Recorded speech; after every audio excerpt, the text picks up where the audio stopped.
Hi everyone, my name is Kevin Walter and I'm part of the Essential Data team participating in the OECD UNHCR Datathon 2025. Through the great leadership of Glorious Musiawa, we have successfully completed the project and I'm honored to share with you our findings from a comparative analysis of displaced and host community children in two regions facing very different yet deeply related challenges. That is the northern South Sudan and Bangladesh regions. Let's go into the executive summary. Well, in South Sudan, we analyzed over 2,000 households split between refugees and host communities. While in Bangladesh, we worked with two rich datasets representing similar groups. We focused on the most pressing dimensions, which are education, health, and living conditions. This analysis goes beyond numbers. It offers a lens into the lives of children navigating daily instability, asking how we can shape more inclusive policies that uplift all children regardless of displacement status. This introduction section gives you an insight of how we treasured each data point as they are a representation of the whole community in that region. Our way of emphasizing this is through the statement, behind every data point lies a child. Our main objectives for this analysis were to compare education, healthcare, and living conditions between refugee and host children, identify disparities and share challenges, guide inclusive evidence-based policy design, understand where refugee children may be doing better or worse than their host peers, and to ultimately find paths towards equitable opportunities for every child. So in the methodology section, we briefly explained how we were able to achieve success in our project, the tools we used, and also the skills that were required. In order to accomplish the project successfully, we used the curated UNHCR microdatasets collected from both regions. We are grateful to the data team at UNHCR as the datasets had weight columns that enabled our analysis to be a representative of the whole community in both regions. The most important tool we used was Python and its libraries. Most importantly, pandas, which helped us clean and understand the datasets. Other libraries such as Matplotlib and Seaborn were equally important as they allowed us to visualize the results. We also applied descriptive statistics, z-tests, and 95% confidence intervals, ensuring our conclusions are both rigorous and reliable. I will take you through some of the findings in our analysis so as not to take a lot of time, but we will share the presentation and comprehensive notebooks in a GitHub repository. So we'll go through the education findings from both regions. I will now jump ahead and also give you a sneak peek of our findings in the education in the northern South Sudan region.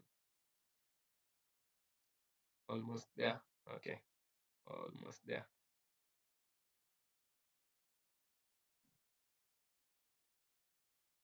Yeah, yeah. Okay.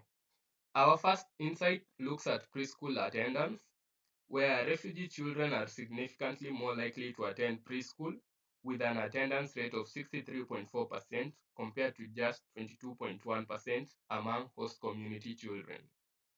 This points to a major early childhood education gap in the host community. When we look at school attendance among all children aged 17 and below, refugee children again show higher engagement and are enrolled in school compared to only 47% of host community children. over half of host children are not attending school at all.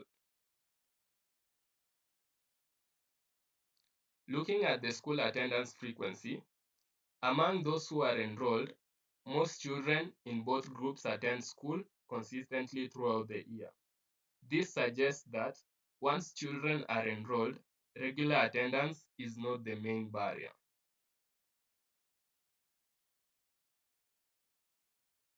Despite enrollment, education progress is alarmingly delayed.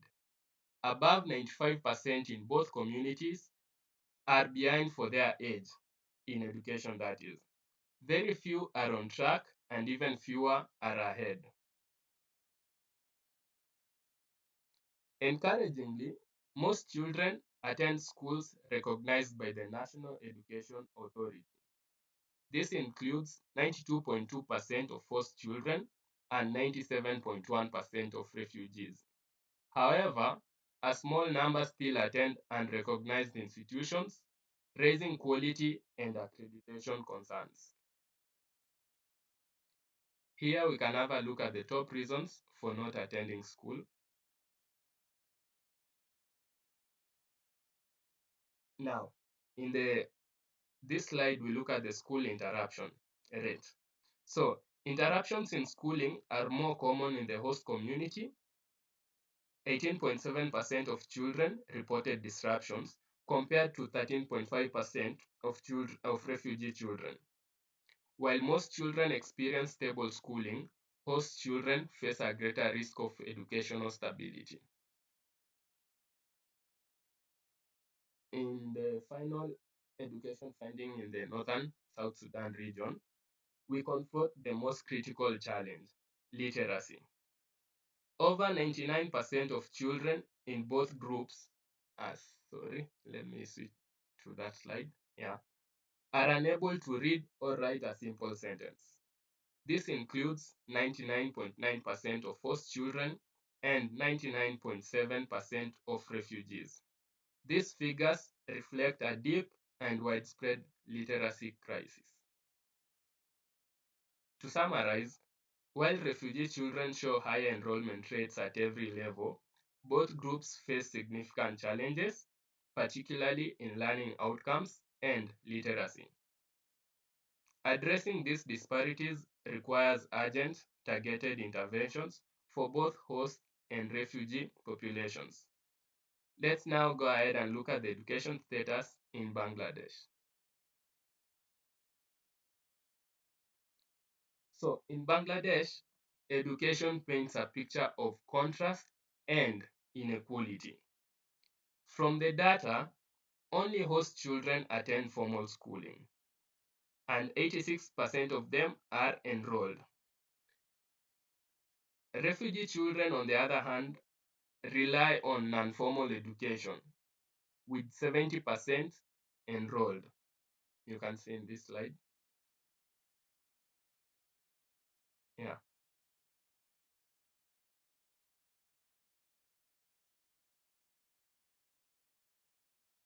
Then we have barriers to safe learning.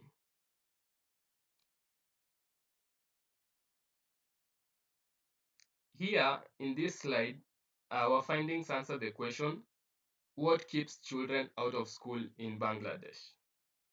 Well, for host communities, the biggest barrier is cost.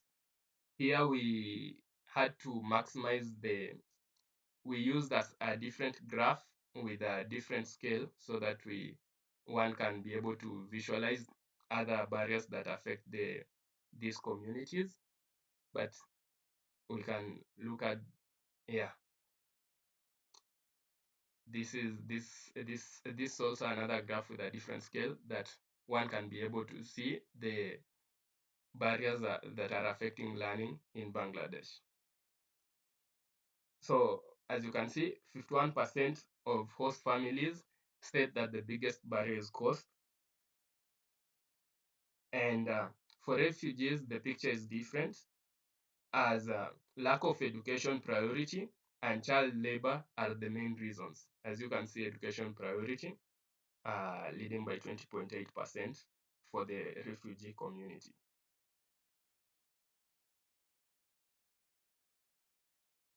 Okay. Yeah.